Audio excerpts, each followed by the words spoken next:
नमस्कार, आप सबका एक बार फिर से स्वागत करती हूँ। मैं नेहा शर्मा, अर्बन योगी चैनल पर। आज हमारे साथ स्टूडियो में उपस्थित हैं विश्व के जाने माने ज्योतिष श्री अनिल अग्रवाल जी, जो न केवल एक ज्योतिष हैं जाने माने, बल्कि रेकी के ग्रैंड मास्टर हैं, बॉडी माइंड थेरेपिस्ट हैं और हिप्नोथेरेपिस्ट हैं। आज हम इनसे कुछ देश विदेश के बारे में चर्चा करेंगे। आज हम इनसे चाइना के बारे में कुछ जानकारी प्राप्त करेंगे। अनिल जी, हमसे अक्सर लोगों ने यह जानकारी लेना चाहिए कि जैसे आपने पाकिस्तान के बारे में कुछ जानकारी उन्हें दी है, तो चाइना के बारे में भी कुछ जानने के लिए वो उत्सुक है। तो कृपया आप चाइना के बारे में कुछ हमें जानकारी दीजिए। नमस्कार नेहा जी, जैसे आपने पूछा चाइना के बारे में, ये स्वाभाविक है लोगों को अपने देश और पड़ोस के देश के बारे में जानने की उत्सुकता रहती है। और आज मैं आपको चाइना के बारे में कुछ बातें बताऊंगा। मैंने 21 सितंबर 1949 का टाइम चुना है चाइना की जन्म कुंडली का। इस दिन इनकी महासभा में अनाउंस किया गया था। हालांकि फाउंडेशन डे 1 अक्टूबर को मनाते हैं ये, लेकिन 9 दिन पहले अनाउंस कर दिया गया था, इस करके मैं ये तारीख लेके चलता हूँ। ज्योतिष कुंडली के हिसाब से ये वृष लगन की कुंडली है जो स्थिरता दिखाती है कि इस देश को स्थिरता मिलेगी। और इसमें एक ख़ास चीज़ देखने वाली जो है, 9वें घर से लेकर दूसरे घर तक लगभग सभी ग्रह एक साथ एक ही दिशा में बैठे हैं। 9वें घर में ग्रह हैं, 10वें में है, 11वें में है, 12वें में है, लगन खाली है, फिर दूसरे घर में है। तो ये अपने आप में एक बहुत बड़ा योग है जो इसकी ग्रोथ दिखाता है, उन्नति दिखाता है। चंद्रमा कोण का मालिक, 9वें घर का मालिक केंद्र में है, 10वें घर में। ये राजयोग बनाता है। अब दूसरी तरफ सूर्य के साथ केतु 11वें घर में है, बुध की राशि है, बुध भी वहाँ है, तो इसको तरक्की तो मिल ही रही है, पैसा आ रहा है, ग्रोथ कर रहा है, वर्ल्ड की 2nd लार्जेस्ट इकॉनमी बन गया है।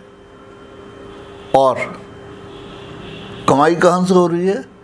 केतु के करके, एक्सपोर्ट्स, जो 11वें घर में केतु बैठा है। बृहस्पति की महादशा में मंगल की अंतर्दशा शुरू हुई है 10 अक्टूबर 2019 में। अगर आप रिकॉल करें, ये ही टाइम था जब कोविड का पता लगा था। अब मंगल इसका नीच का 9वें घर में है, धर्म कर्म मॉरलिटी उसकी कोई परवाह नहीं है। 10वें घर में शनि और चंद्रमा हैं, दुनियादारी की परवाह नहीं है। और यही कारण है चाइना ने किसी की परवाह नहीं मानी, साफ इनकार कर दिया कि मेरा कोई लेना देना नहीं। अब 2020 से मंगल की जगह राहु की अंतर्दशा है, और राहु भी अपने रंग दिखा रहा है। राहु इस समय चाइना की कुंडली में ट्रांजिट कर रहा है 6ठे घर पर, टकराव के घर में, शत्रुता के घर में। देश विदेश में ये एक ही काम कर रहा है, शत्रु इकट्ठे कर रहा है और हर जगह टक्कर दे रहा है। लेकिन साथ साथ इसकी अपनी माली हालत भी ख़राब होती जा रही है, फाइनेंशियल पोजीशन इसकी भी ख़राब हो रही है। ये अगर अभी तक के टाइम का कुंडली से पता लगता है तो सवाल यह है आने वाला टाइम कैसा है। तो देखिए 2023 से 19 साल की महादशा शुरू होने वाली है और शनि, जैसे मैंने पहले बताया, इसके एट प्रेजेंट चौथे घर में है। चौथे घर से छठे घर को देख रहा है, 10वें घर को देख रहा है और लगन को देख रहा है। चारों तरफ से लड़ाई के आसार बना रहा है, अंदर भी बाहर भी। तो होने के जा रहा है, घरेलू स्थिति बिगड़ेगी। चंद्रमा शनि के साथ लगन कुंडली में बैठा है 10वें घर में। भुखमरी, मारामारी और जनता को कष्ट वो बढ़ जाएगा। उससे हो सकता है अंदरूनी ताकतें विद्रोह करें, लोग हद हो जाने पर विद्रोह पे उतर आते हैं। और चाइना क्योंकि ओवर एम्बिशियस है, कुंडली जो बता रही है उसके हिसाब से, तो ये ओवर एम्बिशन में ये और अंदर के हालात से कवर करने के लिए ये पूरा जोर लगाएगा अपनी फ़ौजों का और लोगों का ध्यान लाने का इंटरनेशनल बॉर्डर्स पर, कि अंदर के हालात दबे रहें, लेकिन वो और उछलेंगे। हो सकता है 2027 तक ऐसी परिस्थितियां बन जाएं कि अंदर और बाहर, देश और विदेश, दोनों तरफ इसको मात खानी पड़े।